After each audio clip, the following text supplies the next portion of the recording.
Everyone, so in this video I will teach you how to remove your 5665 error and get the approval for your brand name.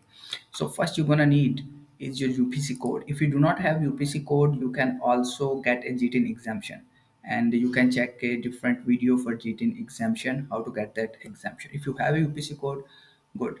Then we will go for creation of your listing. You type your product name and you type your brand name. If you go for this product does not have any brand name, it will show as a generic brand. So you will face a lot of hijacker issues.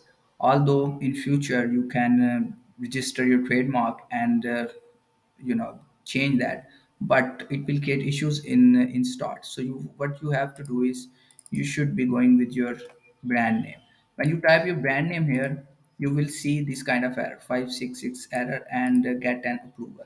So you have to click on get this approval for your brand name, and you will see a form. You will see a form in which you have to provide them images with your logo and brand name. Let me show a reply from a sport. So when we applied for our brand name, we have you can see application for approval for our brand name, and they have asked us for an extra images, and they say showing brand name either on the images or packaging, uh, held in hand or placed on a table. So you need this kind of image. You can see we already have a ready image.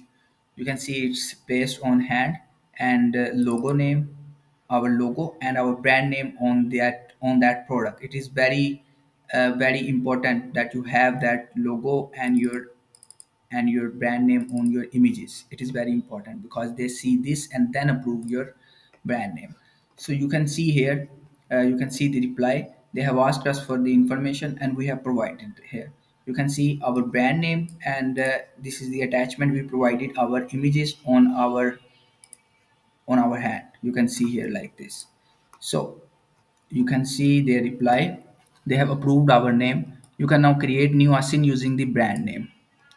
So this is the process, and you can get approval by only getting and by only showing them your product which you already have in your hand or on your table with your brand name on it.